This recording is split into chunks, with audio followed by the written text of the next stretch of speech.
سرکار دو علیہ وسلم کے عمل سے اور صحابہ کے عمل سے ہمیں سبق کیا ملا ہے؟ ہمیں سبق یہ ملتا ہے ہمیں بھی یہ تیاری کرنی چاہیے، اور کس انداز میں کرنی چاہیے؟ صوفیہ نے اس کا بہترین اور خوبصورت ایک پیکج لکھا ہے، فرماتے ہیں سب سے پہلے تو یہ ہے، اگر کوئی شخص چاہتا ہے کہ میں رمضان مبارک کی برکتیں حاصل کر سکوں، اللہ کے انعامات حاصل کر سکوں، رب کی طرف سے نازل ہونے والی جو کرم نوازیاں ہیں اور اللہ کے انعامات اور فضل ہیں وہ حاصل کر سکوں اور کثیر تعداد میں حاصل کر سکوں، اس شخص کو چاہیے وہ اپنے زندگی کا منصوبہ بنائے، ایک پروگرام بنائے کہ میں نے رمضان مبارک کس انداز میں گزارنا ہے۔ فرماتے ہیں سب سے پہلا عمل رمضان مبارک کی تیاری کا یہ ہے کہ انسان کو سچے دل سے توبہ کر لینی چاہیے، تاکہ گزشتہ گناہوں کی توبہ ہو، انسان پاک صاف ہو، پھر رمضان مبارک کا یہ مہینہ جب آئے تو پھر اس میں وہ داخل ہو جائے پاکیزگی کے ساتھ، طہارت کے ساتھ اور اپنے اچھے ذہنیت کے ساتھ داخل ہو۔ دیکھیں توبہ بہت بڑا اعلیٰ عمل ہے، اور یہ اتنا عظیم عمل ہے، اتنا عظیم عمل ہے کہ انسان کو کامیاب کر دے۔ سب سے پہلے گناہوں کی معافی رمضان المبارک آنے سے پہلے کر لینی چاہیے۔ اس کی وجہ نبی اکرم صلی اللہ علیہ وسلم فرماتے ہیں جب رمضان مبارک کی پہلی رات آتی ہے، چاند رات جس کو ہم کہتے ہیں، تو اللہ تعالیٰ رمضان ختم ہونے سے لے کر دوبارہ رمضان آنے تک جنت کو سنوارنے کا حکم کر دیتا ہے۔ لاکھوں فرشتے جنت کو سنوارتے رہتے ہیں۔ جنت تو پہلے ہی بے مثال اور اعلیٰ گھر ہے، اور اس کی اعلیٰ پن کا تو کسی نہ آنکھ نے دیکھا ہے نہ اس جیسا کسی نے سوچا ہے، اتنی اعلیٰ گھر۔ اس کے باوجود اللہ تبارک و تعالیٰ پورا سال فرشتوں کو آرڈر کر دیتا ہے کہ جنت کو سجاؤ، اس کو سنوارو، مزین کرو، خوشبو سے معطر کرو۔ پورا سال جب یہ 11 مہینے پورے اس کی تیاری ہو جاتی ہے، رمضان مبارک کا چاند جیسے ہی نظر آتا ہے، فتحت ابواب الجنہ، جنت کے 8 دروازے کھول دیے جاتے ہیں، وغلقت الابواب النار، جہنم کے 7 دروازے بند ہو جاتے ہیں۔ وجہ اب جنت کے دروازے کھل جائے تو ہمیں کیا ہوا؟ جہنم کے دروازے بند ہو جائے تو ہمیں کیا فرق پڑتا؟ اگر فرق نہ پڑتا تو اللہ کبھی جنت کے دروازے نہ کھولتا، جہنم کے دروازے کبھی بند نہ کرتا۔ اس کا مطلب ہے جنت کے دروازے کھولنے سے بھی فرق پڑتا ہے، جہنم کے دروازے بند کرنے سے بھی فرق پڑتا ہے۔ فرق کیا پڑتا ہے؟ فرق صرف اتنا پڑتا ہے جب جنت کے دروازے کھل جاتے ہیں تو اس کا مطلب یہ ہوتا ہے رمضان المبارک میں جو آدمی جو عمل کرے گا اللہ فوراً قبول کر کے اس کو جنت کا مستحق کر دے گا۔ ویسے تو روزے دار کے لیے ایک دروازہ جنت میں اللہ پاک نے رکھا ہے، باب الریان، وہ ایسا دروازہ ہے وہ صرف روزے داروں کے لیے کھلے گا، اسپیشل دروازہ ہے صرف روزے داروں کے لیے۔ لیکن اس دن اللہ پاک رمضان مبارک آتے ہی 8 دروازے کھول دیتا ہے۔ یہ دعوت عام ہوتی ہے اللہ کی طرف سے۔ اللہ فرماتا ہے میرے بندو عبادات کرنا تمہارا کام ہے، دروازے میں نے کھول دیے، جس کا جی چاہے وہ نماز کے دروازے سے جنت میں داخل ہو جائے، جس کا جی چاہے وہ صدقہ خیرات کے دروازے سے داخل ہو جائے۔ تمہارے لیے سارے دروازے ہی کھلے ہیں، اور اس کے اثرات ہوتے ہیں اللہ کی رحمت کے جس طرح اثرات ہوتے ہیں، اسی طرح جنت کے کھلنے کے اثرات ہوتے ہیں۔ آپ اندازہ لگا لیں، عام روٹین میں 11 مہینوں میں ہم لوگ جتنی نماز پڑھتے ہیں رمضان مبارک میں بڑھ جاتے ہیں۔ کیوں؟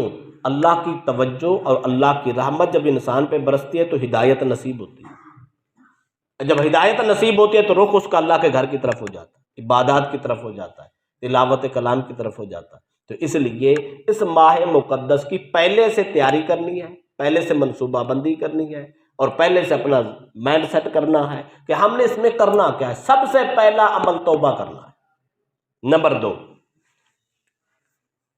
خلوص نیت، جتنا خلوص ہوگا اتنی ہی زیادہ اس کا فیضان ہوگا۔ روزہ تو سارا زمانہ رکھتا ہے، اور کچھ کسی کے ڈر سے رکھتے ہوں گے، کوئی لوگوں کو دکھانے کے لیے بھی رکھتے ہوں گے، لیکن روزہ ایک ایسی خفیہ عبادت ہے اگر کسی کو بتاؤ نہیں تو پتہ نہیں چلتا روزہ ہے یا نہیں ہے۔ اس کے لیے خلوص نیت ہونا بہت لازمی ہے۔ جتنا خلوص بڑھتا جاتا ہے اتنا اللہ کا قرب زیادہ ہو جاتا ہے، تقویٰ پرہیزگاری نصیب ہو جاتی ہے۔ نمبر 3 تیسرا کام رمضان مبارک میں کثرت تلاوت ہونی چاہیے۔ جبریل امین رسول اکرم صلی اللہ علیہ وسلم کے پاس روزانہ دور کرنے آتے تھے قرآن پاک، روزانہ آتے مصطفیٰ کو قرآن سناتے اور مصطفیٰ کا قرآن سن کے جاتے۔ جبریل باقاعدہ روزانہ آتے، تو کم از کم ایک ختم قرآن کا تو انسان کو کر لینا چاہیے، کم از کم ایک ختم کرنا چاہیے، ورنہ اس سے زیادہ قرآن کی تلاوت رمضان المبارک میں کرنی چاہیے۔ نمبر 4، یہ صرف قرآن پڑھنا کافی نہیں ہے، قرآن فہمی کی بہت بڑی ضرورت ہے، قرآن کو ترجمے کے ساتھ پڑھنا بہت لازمی ہے۔ صرف قرآن کی ریڈنگ کرنے سے گزارا نہیں ہے، ثواب مل جاتا ہے لیکن پیغام نہیں ملتا۔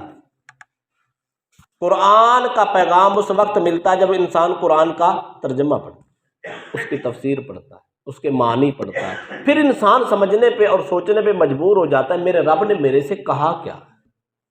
جگہ جگہ ہم اپنی زندگی کو دیکھیں، ایک سائڈ پہ اپنی زندگی رکھ لیں، ایک سائڈ پہ قرآن پڑھنا شروع کر دیں، اور آدمی ہر جگہ پہ ہر مقام پہ اس کو فکر سے پڑھے، غور سے پڑھے، توجہ سے پڑھے، تو انسان کو زندگی کے ہر مرحلے میں رہنمائی ملتی ہے۔ آدمی سوچتا ہے ہاں میری نجی زندگی کیسی ہے اور میری ملازمت کی زندگی کیسی ہے، کیا میں صحیح کر رہا ہوں، اللہ نے مجھے کیا کہا ہے، مجھے کیسے کرنی چاہیے، اور میرے معاملات کیسے ہیں، میرا حسن سلوک کیسا ہے، میرا اخلاق کیسا ہے، میرا کردار کیسا ہے، کیا میں طہارت و پاکیزگی کی زندگی گزار رہا ہوں۔ رب نے تو یہ فرمایا ہے، اللہ کا فرمان تو یہ ہے، اب میری زندگی کیسی ہے۔ آدمی جب قرآن کا ترجمہ پڑھتا ہے، اس کا مفہوم پڑھتا ہے، تو انسان کی طبیعت میں، ذہن میں فکر پیدا ہوتی ہے، وہ سوچنے پہ مجبور ہوتا ہے حکم تو یہ ہے، میں عرصے دراز سے سال ہا سال سے یہ کرتا آ رہا ہوں، تو اس کا نتیجہ کیا ہوتا ہے، بس سوچ بدل جائے انسان بدل جاتا ہے، فکر بدل جائے تو انسان بدل جاتا ہے، انسان کا کردار بدل جاتا ہے، اخلاق بدل جاتا ہے، سلوک بدل جاتا ہے، معاملات بدل جاتے ہیں، اس کا دن رات کے سارے اصول بدل جاتے ہیں۔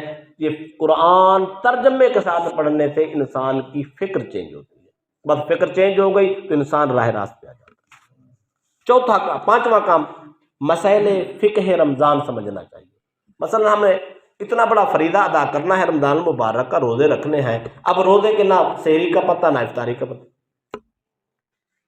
اور نہ اس کے برکات کا پتہ نہ اس کے اصول کا پتہ، اور روزہ کس صورت میں ٹوٹتا ہے کس صورت میں نہیں ٹوٹتا ہے، مسائل کا پتہ ہی نہیں ہے۔ جب پتہ ہی نہیں ہے تو ہم نے روزہ کیا کرنا۔ اکثر لوگوں کو الٹی آ جاتی، لوگوں کو الٹی آئی تو روزہ توڑ کے مارتے ہیں، جناب وہ مجھے تو الٹی آ گئی تھی۔ کیا خیال ہے، فرد کو ایسے ہی جانے دیں۔